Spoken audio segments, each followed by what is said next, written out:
Hello viewers, আসসালামু আলাইকুম। HN kitchen পক্ষ থেকে আপনাদের স্বাগতম। চলে এলাম নতুন একটা রেসিপি নিয়ে। আজকে আপনাদের সাথে শেয়ার করব দুর্দান্ত স্বাদের কেকের একটা রেসিপি। এই জন্য এখানে আমি দুটো ডিম নিয়ে নিয়েছি রুম টেম্পারেচার থাকা। আমি এখন ডিম দুটো ভালো করে একটা হ্যান্ডউইচের মাধ্যমে ফেটিয়ে নিচ্ছি। ভিউয়ার্স, রেসিপিটা দেখার সহিত অবশ্যই একটা লাইক করে দিবেন এবং আপনাদের মূল্যবান মতামতটা কমেন্টের মাধ্যমে জানিয়ে দিবেন। দেখতে পাচ্ছেন আমার ডিমটা আমি ভালো করে ফোম করে নিয়েছি। ডিমটা যত ভালো করে ফোম করে নেবেন কেকটা ততটাই সফট হবে। এরপর যে আমি দিয়ে দিচ্ছি হাফ কাপ পরিমাণ চিনি। আপনারা চিনির পরিমাণটা কম বেশি দিতে পারেন। চিনিটা আমি ভালো করে মিশিয়ে নিব।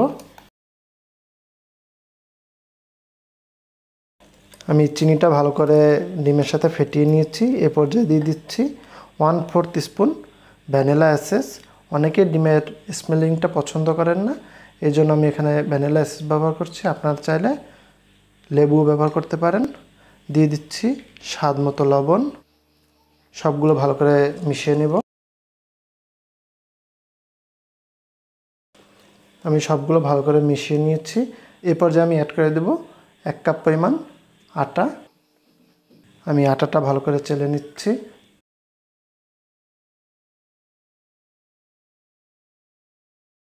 দিয়ে দিচ্ছি হাফ চামচ পরিমাণ বেকিং পাউডার।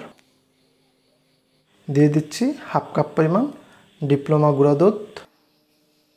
এ পর্যায়ে অ্যাড করে দিচ্ছি রান্নার রেগুলার সয়াবিন তেল 1 কাপ পরিমাণ। এ পর্যায়ে সবগুলো আমি হ্যান্ডউইচের মাধ্যমে মিক্সড করে নেব। ভিউয়ার্স, আমার রেসিপিটা আপনাদের পছন্দ হলে অবশ্যই আমার চ্যানেলটি সাবস্ক্রাইব করে আমার পাশে থাকবেন, লাইক কমেন্ট করবেন এবং বন্ধুদের সাথে বেশি বেশি শেয়ার করবেন যাতে তারা আমার রেসিপিটা দেখতে পারে। ভিউয়ার্স, আমি ডিমের সাথে সব উপকরণগুলো ভালো করে মিশিয়ে নিয়েছি।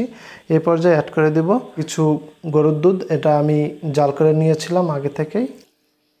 গরুর দুধটা আপনাদের যতটুকু লাগে অল্প অল্প করে মিক্সড করে নেবেন। এই পর্যায়ে আমি ভালো করে মিশিয়ে নেব।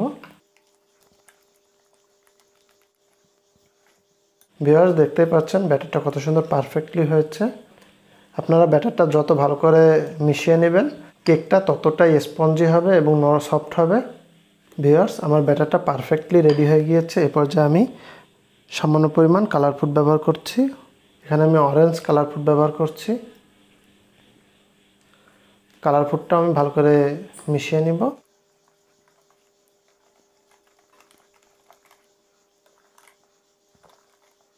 ভিউয়ার্স, আপনারা আমার রেসিপিটা ফলো করুন, ইনশাল্লাহ বাসায় এভাবে পারফেক্টলি কেক তৈরি করে পরিবেশন করতে পারবেন। বাজার থেকে আর কেক কিনে খেতে হবে না। এ পর্যায়ে আমি 20 মিনিটের জন্য রেস্টে রেখে দিচ্ছি। ভিউয়ার্স, আমি যে 20 মিনিটের জন্য কেকের ব্যাটারটা রেস্টে রেখেছিলাম, এই 20 মিনিটে আমি বাকি কাজগুলো সেরে নিচ্ছি। এজন্য আমি এখানে একটা কেকের ফ্রেম নিয়ে নিয়েছি। এখন আমি এটা তেল ব্রাশ করে নেব।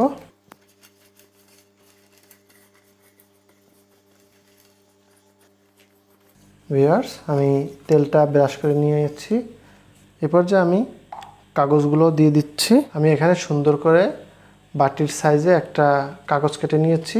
এটা আমি বাটির নিচে দিয়ে দেব যাতে কেকটা ভালো করে সেট হয় এবং তোলার সময় যেন ভেঙে না যায়। দেখতেই পাচ্ছেন কাগজটা কত সহজেই লেগে গিয়েছে। এ পর্যায়ে দিয়ে দিচ্ছি সাইডের কাগজগুলো।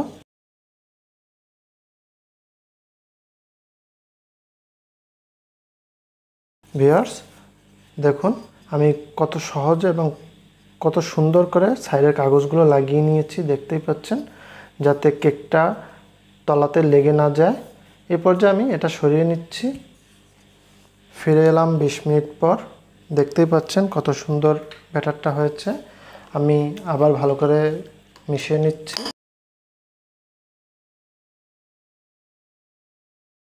ভিউয়ার্স, কেক তৈরির গোপন টিপস হচ্ছে সম্পূর্ণ উপকরণগুলো ভালো করে পরিমাণ মতো করে নেবেন এবং ব্যাটারটা ভালো করে মিশিয়ে নেবেন। আমার ব্যাটারটা দেখুন কতটাই পারফেক্ট হয়েছে। এই পর্যায়ে আমি তেল ব্রাশ করে রাখা বাটিতে আমি কেকের ব্যাটারটা দিয়ে দিচ্ছি।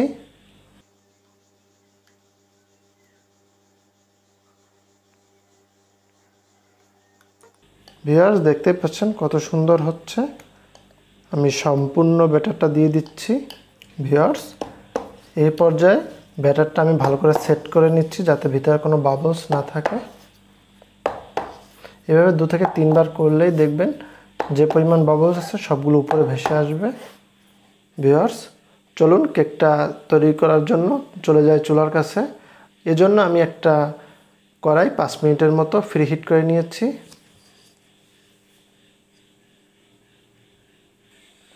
আমি কড়াইয়ের ভিতরে একটা স্ট্যান্ড বসিয়ে দিয়েছি। এ পর্যায়ে দিয়ে দিচ্ছি ব্যাটারের বাটিটা। এ পর্যায়ে ঢাকনা দিয়ে ঢেকে দিচ্ছি 25 মিনিটের জন্য। ফিরে আসব 25 মিনিট পরে। ফিরে এলাম 25 মিনিট পর। ভিউয়ার্স, দেখতেই পাচ্ছেন কেকটা কত সুন্দর ফুলে উঠেছে। এখন আমি এটা নামিয়ে আপনাদের সার্ভ করে দেখাচ্ছি।